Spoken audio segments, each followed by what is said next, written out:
Vamos começar o nosso tema? Eu deixei fixado aqui, ó, gente, o tema de hoje, o texto e a pergunta, que a gente já vai pensar juntos aqui. É uma pergunta para a gente interagir, tá bom? Mas antes disso, quero fazer duas coisas. Primeiro, vamos orar. E segundo, vamos ler o texto, tá bom? Vamos lá. Senhor, nós nesta manhã te rendemos graças pela tua fidelidade. Obrigado por estarmos aqui mais uma vez nesta manhã para ouvir a tua doce voz. Fala ao nosso coração, Senhor. Fala comigo, fala com os meus irmãos, que possamos entender melhor a tua palavra para podermos praticá-la. Que seja assim na nossa vida, em nome de Jesus. Amém. Amém, amigos. Vamos lá, Neemias. Neemias capítulo 1. Olha só, gente, o que é que diz? O texto diz assim: no mês de Quisleu, no 20º ano, enquanto eu estava na cidade de Suzã, Anani, um dos meus irmãos, veio de Judá com alguns outros homens. E eu lhes perguntei acerca dos judeus que restaram, os sobreviventes do cativeiro, e também sobre Jerusalém. E eles me responderam: aqueles que sobreviveram ao cativeiro e estão lá na província passam por grande sofrimento e humilhação. O muro de Jerusalém foi derrubado e as suas portas foram destruídas pelo fogo. Quando ouvi essas coisas, sentei-me e chorei. Passei dias lamentando-me, jejuando e orando ao Deus dos céus. E então eu disse, olha a oração dele, de Neemias: Senhor, Deus dos céus, Deus grande e temível, fiel à aliança e misericordioso com os que te amam e obedecem aos teus mandamentos. Que os teus ouvidos estejam atentos e os teus olhos estejam abertos para a oração que o teu servo está fazendo diante de ti, dia e noite, em favor de teus servos, o povo de Israel. Confessa os pecados que nós, os israelitas, temos cometido contra ti. Sim, eu e o meu povo temos pecado. Agimos de forma corrupta e vergonhosa contra ti. Não temos obedecido aos mandamentos, aos decretos e às leis que deste ao teu servo Moisés. Lembra-te agora do que disseste a Moisés, o teu servo. Se vocês forem infiéis, eu os espalharei entre as nações. Mas, se voltarem para mim, obedecerem aos meus mandamentos e os puserem em prática, mesmo que vocês estejam espalhados pelos lugares mais distantes debaixo do céu, de lá eu os reunirei e os trarei para o lugar que escolhi para estabelecer o meu nome. Então, estes são os teus servos, o teu povo. Tu os resgataste com o teu grande poder e com o teu braço forte. Senhor, que os teus ouvidos estejam atentos à oração deste teu servo e à oração dos teus servos que têm prazer em temer o teu nome. Faze com que hoje este teu servo seja bem-sucedido, concedendo-lhe a benevolência deste homem. Até aqui, é do versículo 1 até o versículo 11, gente, que nós lemos. Bom, vamos lá para a nossa interação aqui desta manhã. Uma pergunta para você me responder. Vamos lá. Eu coloquei aí para vocês, você pode ler aqui na parte de baixo, está fixado. Eu fiz a seguinte pergunta: quando é que identificamos que a nossa casa precisa de um reparo, de uma reforma, de um conserto, de uma restauração? Fale para mim, você. Quando é que você identifica que a sua casa precisa de um reparo, de uma reforma, de um conserto e de uma restauração? Hein? A sua casa mesmo, o seu apartamento que você mora, né, a casa que você está morando hoje.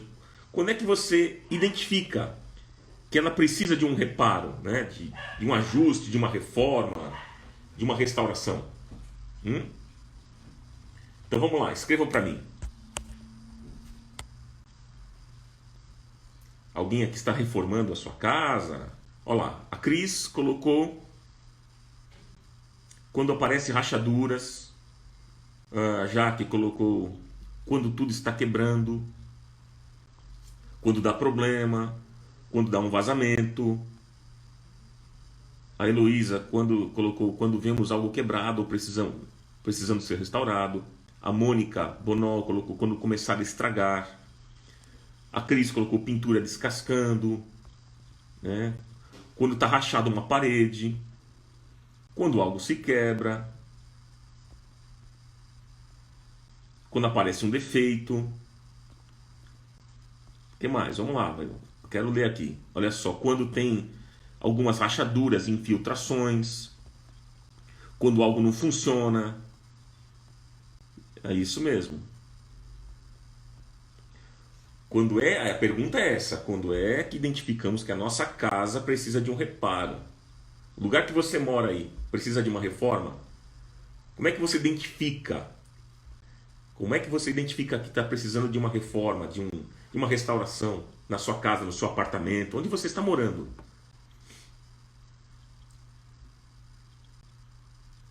Olha, eu não estou me referindo à vida espiritual, tá, gente? Não é isso. Estou falando da vida material mesmo.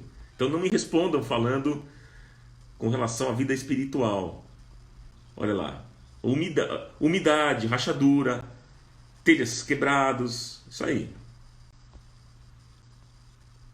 Quando tem goteira, quando observamos que não está mais como antes. Olha lá.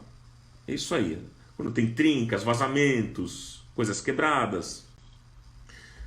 O Altair disse que a manutenção tem que ser constante e não só quando surge um problema.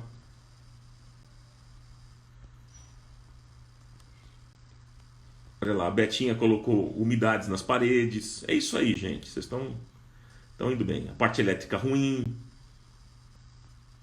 Isso. Olha lá, pintura, enfim, várias coisas, gente. Quando não funciona, quando está feio, quando está quebrado, umidade, mofo. É isso aí, vazamento, desgaste em geral.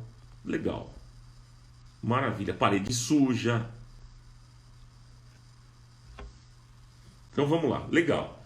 Bom, gente, deixa eu dar aqui algumas ideias para vocês em relação a isso, né? Quando é que identificamos que a nossa casa precisa de um reparo, né? De uma reforma, de um conserto, de uma restauração? Bom, vocês colocaram aí, por exemplo, quando aparecem rachaduras, quando aparecem infiltrações, né?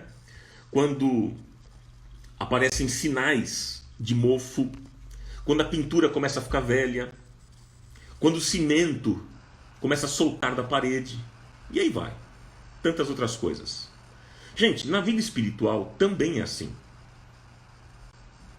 Se sabemos identificar pontos de restauração em nossa casa material, nós precisamos também saber identificar pontos de reforma e pontos de restauração na nossa casa espiritual. É o momento que a gente olha para dentro da gente e a gente começa a ver o seguinte. Olha só, presta atenção. Esse é o tempo que a gente começa a olhar para dentro da gente e a gente começa a ver rachaduras nos relacionamentos, infiltrações dos pecados ocultos, sinais de mofo causado pela religiosidade, a pintura da espiritualidade ficando velha. Não é? É a nossa vida espiritual. Mas, no entanto, gente, parece que é mais fácil para nós ver o que precisa ser mudado na vida do outro do que na nossa vida. É mais fácil para nós ver o que precisa ser mudado na vida do outro, na casa do outro. Mas como é difícil enxergar aquilo que precisa ser mudado em nós mesmos, gente. Como é difícil. E a gente precisa fazer hoje um exercício de olhar para a nossa vida. E o exercício que eu proponho a você nesta manhã é de você olhar para a sua vida. Não para a vida do outro, não para a casa do outro. Esta restauração, esta reforma que eu quero conversar com vocês nesta manhã tem que ser vista a partir de mim, da minha vida. É individual. Quando nós não conseguimos identificar os pontos de restauração em nossas vidas, o próprio Deus, gente, se encarrega de nos mostrar cada detalhe que precisa ser restaurado. Então, a restauração é algo extremamente necessário na nossa vida, gente. Se você é um filho de Deus, uma filha de Deus, a restauração é algo necessário para você. A todo instante nós precisamos deixar Deus reformar a nossa vida e fazê-la de novo, da forma como Ele quer. Lembre-se, Ele é o oleiro, nós somos o barro, nós somos barro na mão do oleiro. Ele dá o formato do vaso que Ele está fazendo. Não é a massa, não é o barro que escolhe o seu formato. Não, é o oleiro, é Ele que dá o formato deste vaso.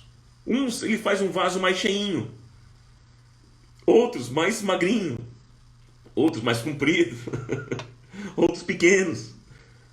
E assim, Ele é o oleiro. Mas enfim, vamos falar do texto aqui, gente? Vamos falar do texto? A Babilônia havia invadido Israel. E o seu rei, chamado Nabucodonosor, destruiu o templo em Judá. Este rei também cometeu outras crueldades. Olha o que ele fez, gente. Olha que crueldade. Ele castrou rapazes. É, isso aí, castrou, cortou fora. E os fez eunucos. Olha o que mais, olha outra crueldade. Ele prostituiu as meninas. Ele também transformou as mulheres mais velhas em escravas nas casas ricas da Babilônia. E este rei cruel, Nabucodonosor, também deixou Israel em ruínas por 70 anos. Os profetas de Israel na época choravam, como por exemplo, Jeremias, conhecido como profeta das lágrimas, o profeta que mais chorou, o profeta chorão, Jeremias. E aí então veio a palavra de Deus dizendo que ao final destes 70 anos de escravidão, Israel seria liberto. Mas olha só, ainda neste tempo de caos, a Pérsia invadiu a Babilônia e o seu rei Artaxerxes, ele tinha um coração mais humano em relação a Israel. Este foi o novo império que dominou agora então Israel. Não é mais Nabucodonosor, mas agora a Pérsia invade a Babilônia e o rei Artaxerxes, ele então domina Israel. E Neemias, ele era o copeiro do rei da Pérsia. Ele era judeu, Neemias era judeu, mas ele não conhecia o seu país. E quando ele ouviu, quando ele soube das más notícias sobre a sua nação, a Bíblia diz que ele chorou amargamente. Ele lamentou, ele orou e ele confessou pecados. E então, meus amigos, começou um processo agora de reconstrução de Israel. Começa um processo de reconstrução daquela nação. Então, antes de a gente... Eu vou dividir essa mensagem em duas partes. A primeira parte eu queria falar sobre princípios que vão nos ajudar a reconstruir a nossa história. E a segunda parte eu vou falar sobre a resposta que Deus tem para a nossa vida sobre essa reconstrução, esta restauração. Então vamos lá. Princípios que vão nos ajudar a reconstruir a nossa história. Bom, reconstruir, gente, é sinônimo de restaurar, de restituir, resgatar. Então vamos lá, primeiro princípio, anote aí, anote. Primeiro princípio, vou repetir, olha só, eu vou falar sobre princípios que vão nos ajudar a reconstruir a nossa história. Primeiro princípio, veja, quanto mais devastado estiver o estado das coisas, mais difícil será a reconstrução. Quanto mais devastado estiver o estado das coisas, mais difícil será a reconstrução. Deu para notar? Vou repetir mais uma vez, que a frase é mais longa, né? Quanto mais devastado estiver o estado das coisas, mais difícil será a reconstrução. Esse princípio, ele se aplica a tudo, gente. Se aplica a todas as áreas da nossa vida. Neemias, ele viu que o estado de devastação do seu país era extremamente grave, era muito grave. E quando ele vê a situação de miséria, ele chega a ficar em depressão. Amigos, nós não podemos deixar a nossa história de vida chegar a num estado profundo de devastação. Nós não podemos deixar assim. Sabe qual é o nosso problema, amigos? Muitas vezes nós erramos quando a gente fala assim, ó. Erramos quando nós falamos assim, bom, eu pequei um pouco, mas agora eu vou fundo. Comigo é assim, eu sou 8 ou 80. Eu menti para os meus pais. E aí então eu pensei, já que pequei, já que eu menti e pequei, agora eu vou fundo nisso. Porque não existe pecadão e pecadinho. Às vezes a gente pensa assim. E nós não podemos entrar nesse esquema demoníaco e diabólico. Porque surgem consequências. Podemos pensar que até não existe o pecadinho e o pecadão. Até podemos pensar. Mas as consequências elas podem ser pequenas ou grandes. E se nós estivermos brincando com o pecado, nós devemos jogar isso fora logo, gente. A gente não pode deixar o processo se aprofundar. Porque quanto mais profundo for o processo, mais difícil será a restauração. O apóstolo Paulo então disse, anote aí, Hebreus 3:13. Paulo diz assim: exortai-vos mutuamente a cada dia, durante o tempo que se chama hoje, a fim de que nenhum de vós seja endurecido pelo engano do pecado. Se hoje, diz o Senhor, ouvirdes a sua voz, não endureçais o vosso coração. A palavra diz, se hoje ouvirdes a sua voz, a voz do Senhor, não endureçais o vosso coração. Segundo princípio, anote aí. Segundo princípio. Quanto mais tempo se demora para restaurar, menores as chances de obter sucesso. Anote aí. Vou repetir. Segundo. Quanto mais tempo se demora para restaurar, menores as chances de obter sucesso. Amigos, quanto mais nós adiarmos essa restauração, é que nem em casa, quanto mais a gente adiar, vai piorando, é ou não é? Fica mais difícil da gente ter um sucesso na restauração depois. Vai caindo a parede, vai caindo isso, vai caindo aquilo, daqui a pouco não tem mais jeito. Então, quanto mais a gente adiar esse tratamento, essa restauração, a situação vai se tornar cada vez mais difícil e calamitosa. Este princípio se aplica a todas as áreas da nossa vida. Tem muita gente que diz assim, eu estou com um problema espiritual, mas eu não vou procurar ajuda agora não. Eu tenho um problema espiritual, mas agora não é hora de buscar ajuda, eu não vou procurar ajuda. Sabe, amigos, muitas vezes o tempo trabalha ao nosso favor, é verdade, muitas vezes. Mas há momentos que o tempo trabalha contra nós, conspira contra. Em outras palavras, esperar é suicídio. Deixar para depois é adiar a ação de Deus. Quanto mais tempo demorarmos, pior será o dia que nós buscarmos ajuda. Vai pior. Se nós tivermos que chorar, vamos chorar hoje. Se tivermos que nos arrepender, façamos isso hoje. Se tivermos que nos quebrantar, nos humilhar, façamos também hoje. Porque a Bíblia diz que todo aquele que se humilhar será exaltado. Deus resiste à soberba. Deus resiste o soberbo. Mas ao humilde, ele concede o seu favor. Isaías 55, versículo 6 diz: buscai ao Senhor enquanto se pode achar, invocai-o enquanto está perto. Jeremias 29, versículo 12 diz: e então me invocareis, passareis a orar a mim, diz o Senhor, e eu vos ouvirei, buscar-me-eis e me achareis, quando me buscardes de todo o vosso coração, sereis achado, eu serei achado de vós, diz o Senhor. Eu serei achado de vós, diz o Senhor, e farei mudar a vossa sorte.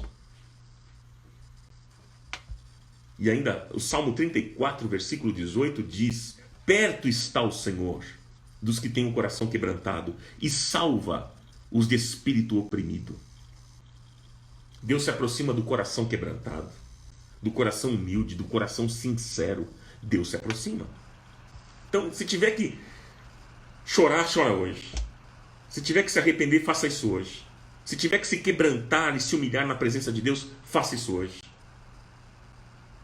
Porque Ele vai ouvir a tua voz. Buscar-me-eis e me achareis, diz o Senhor, quando me buscardes de todo o vosso coração. E serei achado de vós, diz o Senhor, e farei mudar a vossa sorte. Terceiro princípio, anote. Terceiro princípio que eu vou deixar para vocês aqui nesta manhã. Anote. Quanto mais confrontos tivermos com a realidade, mais chances de restauração.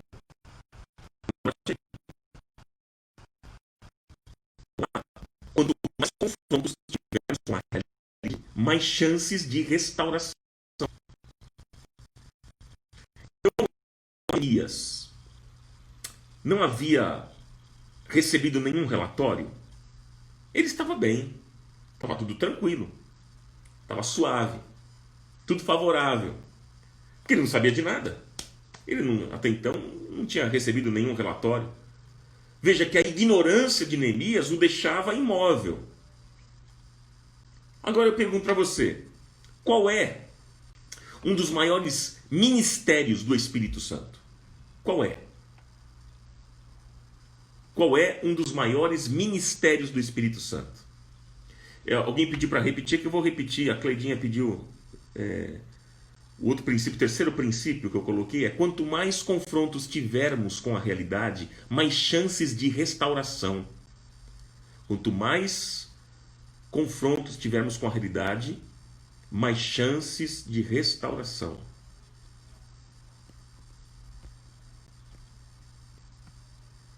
Deu para acompanhar agora? É o terceiro. Quanto mais confrontos tivermos com a realidade, mais chances de restauração.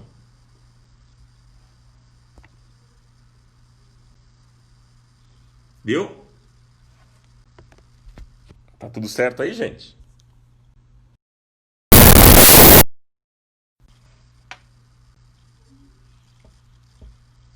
Vamos lá.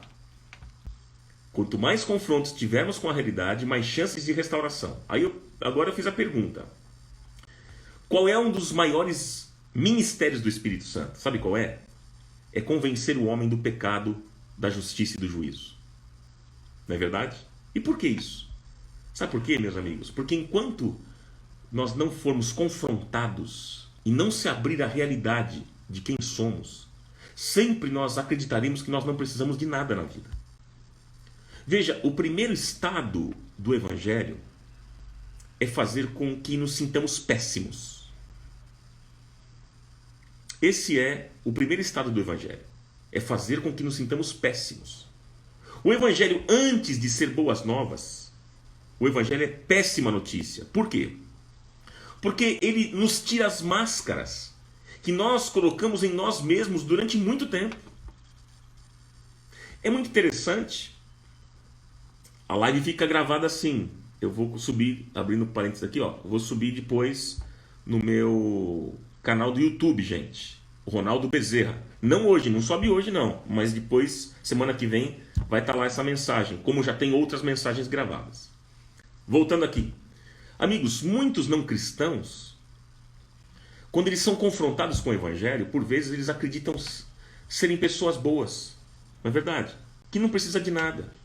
Porque eles se acham corretos, eles se acham justos. Eu faço bem, eu dou esmola, eu faço tudo direitinho, eu cumpro com as minhas obrigações, não fico devendo nada a ninguém. Não é assim? Então, eles não sentem necessidade desse confronto com o Evangelho. Enquanto nós estivermos mascarando a nossa realidade, colorindo a nossa realidade, enganando a nós mesmos, brincando de religião, a chance da nossa vida ser restaurada será remotíssima. Pois é. Nós precisamos ver como Neemias viu, gente, a realidade de Jerusalém e chorar para que o Espírito Santo venha e anuncie a melhor de todas as notícias. Anote o texto, Provérbios 28:13. O que encobre as suas transgressões jamais prosperará, mas o que as confessa e deixa alcançará misericórdia. Que seja assim. Olha o quarto princípio. Quarto princípio, anote. Quanto menor a transferência de culpa, mais chances de recuperação. Vou repetir. Quanto menor a transferência de culpa, mais chances de recuperação. Anote isso. Veja, quando Neemias tomou conhecimento da situação da sua nação, a Bíblia diz que ele chorou. E ele orou. Chorou e orou. O interessante é que Neemias, ele tomou o pecado do povo de Israel como se fosse seu. E olha que, na época da invasão da Babilônia sobre Judá, ele nem havia nascido ainda. Sabia de nada. E mesmo assim, o que ele declarou lá no versículo 6? Ele disse: eu faço confissão pelos pecados dos filhos de Israel. Porque eu e a minha casa, eu e a casa do meu pai, temos pecado. É isso que ele diz. Se fosse eu e você, sabe o que a gente faria? Ah, o que eu tenho a ver com isso? Eu não estava nem nascido nessa época. Eu não tenho nada a ver com o pecado dos outros. O problema é deles, eles que se virem no pecado deles. Se fosse a gente, amigos, faríamos isso. Por vezes, essa tem sido a nossa atitude. Assim que a gente faz dentro de casa, muitas vezes. Com os nossos filhos. Na nossa família. O que eu tenho a ver com o pecado deles? O problema é deles. E é assim que a gente tem feito na nossa congregação, na nossa comunidade. O que eu tenho a ver com isso que está acontecendo? O problema é deles. Agora, quanto mais assumirmos as culpas, até daquilo que não é nosso, mais chances tem Deus de operar. Quando nós vemos as injustiças na nossa cidade, na nossa nação, nós devemos assumir diante de Deus o nosso pecado. E não ter aquela postura de apatia e indiferença. Pergunta a você, por que Deus não opera a restauração na nossa vida, gente? Por quê? Sabe por quê? Porque sempre nós estamos passando a culpa para o outro. Tem muita gente que diz o seguinte: olha, o problema da minha família é a minha mulher. Ou, o problema da minha família é o meu marido. O problema do meu trabalho é o meu patrão. O problema da minha vida são os meus antepassados. Quer dizer, todos são culpados. E a gente não assume nada. Nós transferimos responsabilidades. Esse é o nosso grande problema. Freud dizia isso. Que o ser humano tem esse problema. Faz transferência, transfere responsabilidade. Amigos, o problema somos nós. Nós somos os primeiros que precisamos de uma operação de Deus.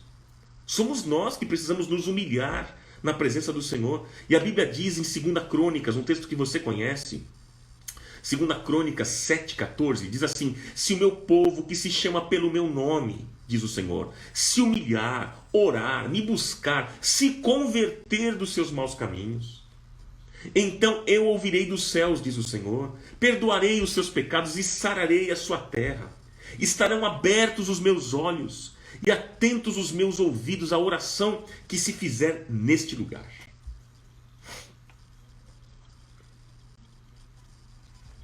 Quinto princípio, para a gente encerrar essa primeira parte. Quinto princípio, anote. Olha lá.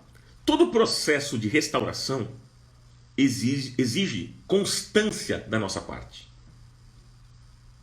Eu vou repetir.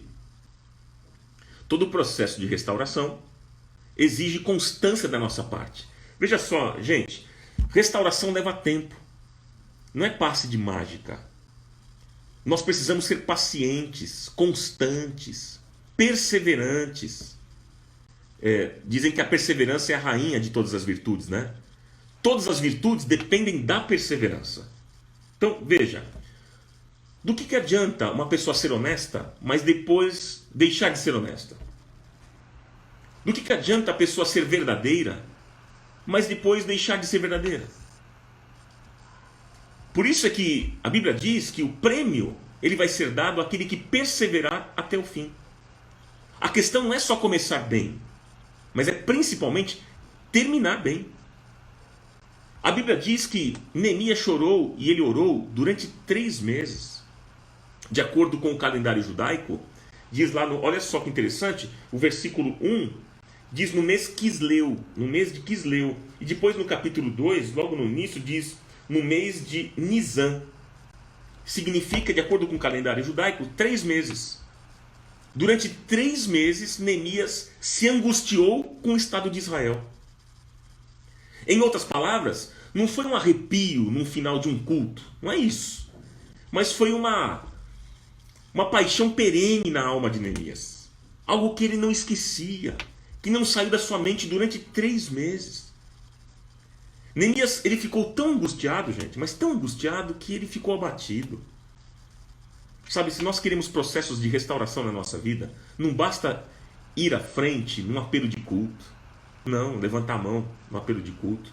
O apelo é apenas a porta pelo qual nós decidimos entrar. Mas sabe, amigos, é necessário que esta decisão tenha constância. Constância. Por vezes nós somos inconstantes, não é verdade? Anote Hebreus 10, 35. Hebreus 10, 35 diz assim: não abandoneis, portanto, a vossa confiança. Ela tem grande galardão. Com efeito, tendes necessidade de perseverança. Com efeito, tendes necessidade de perseverança, para que, havendo feito a vontade de Deus, alcanceis a promessa. Agora, gente, essa foi a primeira parte. Eu falei com vocês de 5 princípios, né? 5 princípios para uma restauração. Legal. A segunda parte, ela é mais curta. Eu queria que você anotasse também. Como é que a gente restaura os processos da nossa vida? Qual que é a resposta que Deus tem para a nossa vida hoje? Como restaurar os processos da nossa vida? Primeiro, anote. Deus quer restaurar o propósito da nossa vida. Deus quer restaurar o propósito da nossa vida. Gente, Neemias, ele disse em oração lá no versículo 10, ele disse assim: Senhor, estes ainda são teus servos. Neemias não queria que o povo de Israel perdesse o propósito maior. Ele queria resgatar este propósito e não perder aquela chamada original de Abraão: em ti serão benditas todas as famílias da terra. Ele não queria perder. Em outras palavras, Neemias dizia, ele declarava assim: Deus, nós vamos restaurar tudo, mas não somente para a gente ficar rico e para a gente ficar feliz, não. Mas para estarmos no destino original que o Senhor traçou para nós. Sabe, amigos, muitos perderam o sentido de destino. Não sabem o que fazer, não sabem para onde ir. Não sabem porque ainda estão vivos. Nós precisamos, amigos, precisamos restaurar o sentido de destino. Deus quer dar sentido à sua vida. Deus não quer nos restaurar para que sejamos mais ricos, né? Para que sejamos mais felizes. Não. Deus quer nos restaurar porque Ele tem um propósito para nós, que é o de sermos sal da terra e luz deste mundo. O sentido de destino do Senhor, para nós, sabe qual é? É o 1 Pedro capítulo 2, que você conhece. Lembra? Vós, porém, sois o quê? Raça eleita, sacerdócio real, nação santa, povo de propriedade exclusiva de Deus, a fim de proclamardes as virtudes daquele que vos chamou das trevas para a sua maravilhosa luz. Esse é o sentido de destino do Senhor para a minha vida e para a sua vida. O propósito de Deus, o propósito de Deus para nós, não é somente nos abençoar, mas é para que nós também sejamos bênçãos. Para que a gente seja uma bênção para as nações da terra. Sabe, amigos, Deus quer que sejamos as suas mãos e os seus pés aqui nessa terra. Eu e você somos a vitrine do Senhor neste mundo. Eu e você somos a vitrine do Senhor neste mundo. Segundo, anote aí. Segundo, qual que é a resposta de Deus para a nossa vida? Deus quer ser o nosso maior prazer. Segundo, Deus quer ser o nosso maior prazer. Versículo 11 diz assim: Neemias disse: ouve a oração dos teus servos que se agradam de temer o teu nome. Ouve a oração dos teus servos que se agradam de temer o teu nome. Gente, se nós quisermos restauração da nossa vida com Deus, ela não pode ser um mero dever, um peso, uma carga, um jugo. Não. Mas deverá ser o nosso maior prazer. Deverá ser o nosso maior prazer. Muitos Tem muita gente que serve a Deus, sabe por quê? Porque tem medo de ir para o inferno. Ou serve a Deus para não atrair maldições na sua vida. Isso é bobeira, é tolice, gente. Nós devemos servir a Deus porque nós o amamos. Servir a Deus porque é um prazer servi-lo. E porque Ele é a grande paixão da nossa vida.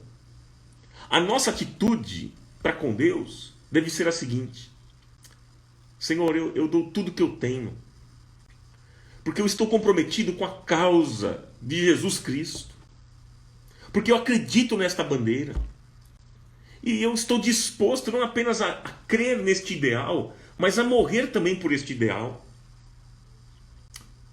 A Bíblia diz, Deuteronômio 6, versículo 5, diz: amarás, pois, o Senhor teu Deus de todo o teu coração, de toda a tua alma e de toda a tua força.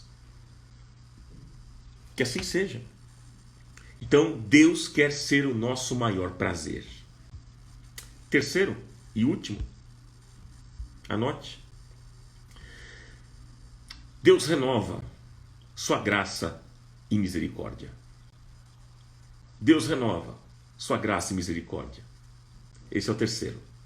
Gente, versículo 11, ainda na continuação, diz o seguinte, na oração de Neemias. Neemias disse: concede que seja bem sucedido hoje o teu servo, e dá-lhe misericórdia perante este homem.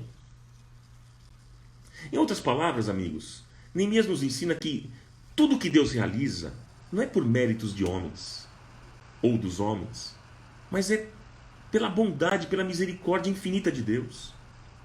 Nós precisamos aprender a conjugar bênção e prosperidade com misericórdia. Vou repetir. Nós precisamos aprender a conjugar bênção e prosperidade com misericórdia. Precisamos entender que tudo que nós recebemos é por graça, é por misericórdia. Deus vai nos abençoar sem que mereçamos. Ele vai nos restaurar pela sua misericórdia, não pelo nosso mérito.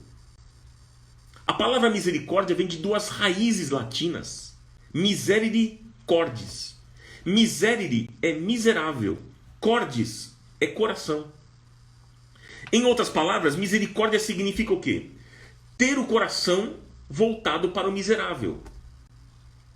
Neemias, ele sabia que Deus tinha o coração voltado para o miserável e pecador. Ele sabia.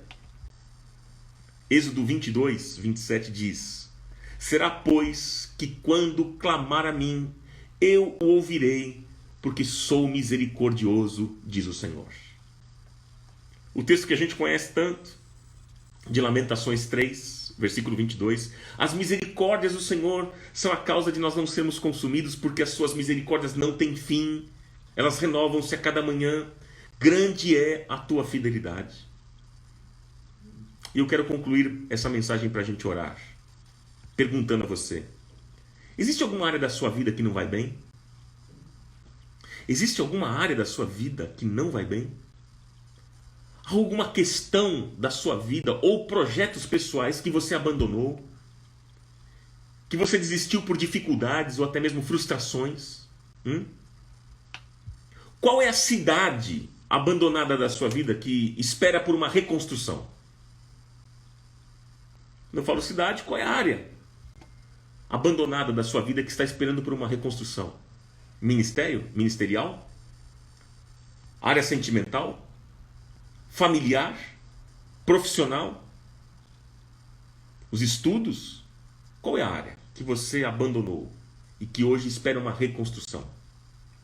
Deus tem, olha, amigos, Deus tem todo interesse em te ajudar. Ele tem o interesse em te ajudar a reconstruir tudo isso.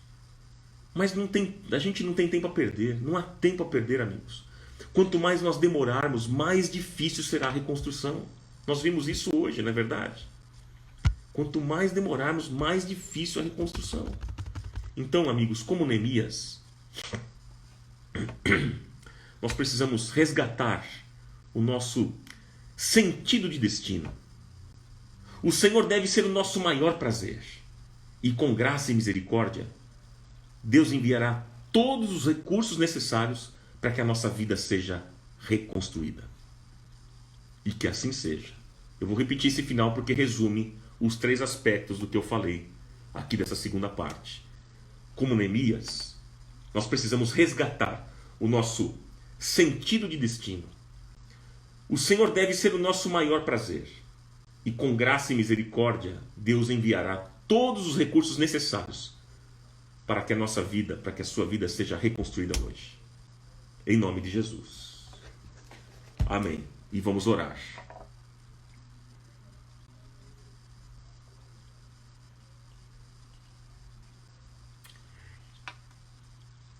Vamos orar, gente.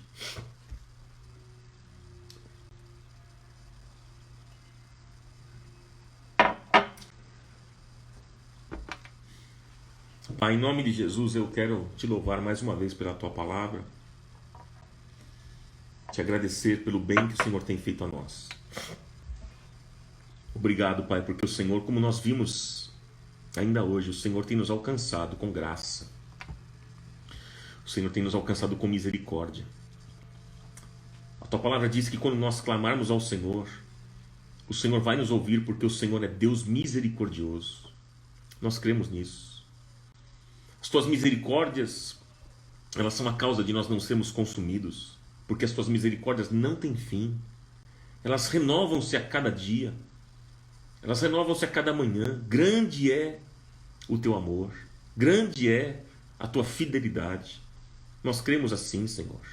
E nesta manhã nós nos colocamos diante do teu altar, diante de ti, e pedimos que o Senhor fale conosco e trate conosco.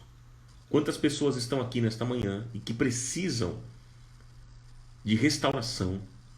Há áreas da vida que precisam ser restauradas. Oh, Pai amado, restaura nesta manhã os meus irmãos. Restaura aqueles que estão precisando de uma restauração na sua vida espiritual.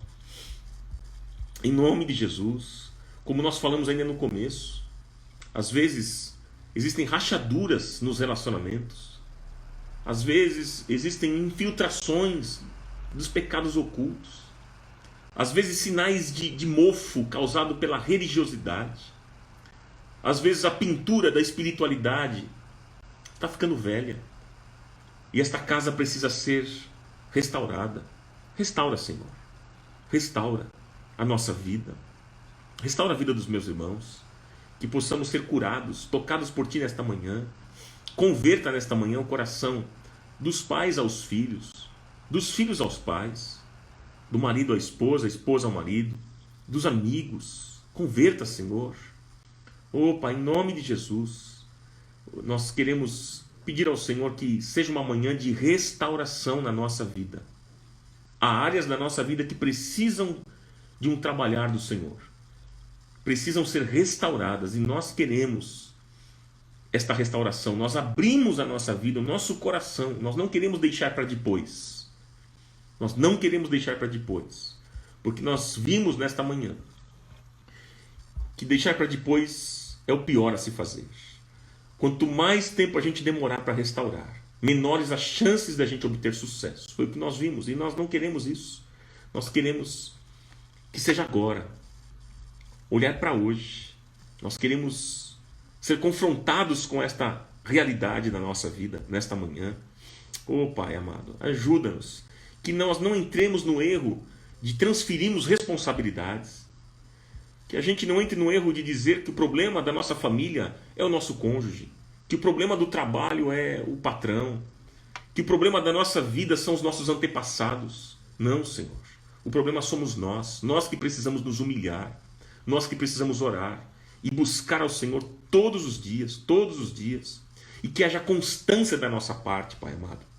Ô Senhor, nós ouvimos nessa manhã sobre a perseverança. Ajuda-nos a sermos perseverantes, porque o prêmio, ele é dado àquele que perseverar até o fim, e nós não queremos apenas começar bem, mas nós queremos terminar bem. Ajuda-nos, Pai, a sermos como Neemias, que foi perseverante. Durante 3 meses ele chorou e ele orou ao Senhor. E o Senhor respondeu àquela angústia do coração de Neemias. O Senhor respondeu. Oh, Pai, nós temos necessidade de perseverança. Ajuda-nos, Pai. Ajuda-nos nesta manhã. Que o Senhor nos guarde, que o Senhor nos abençoe em toda a nossa caminhada, Senhor. Faça isso. Eu oro pelos meus irmãos. Oh, Pai, Ajuda-nos a resgatar o nosso sentido de destino.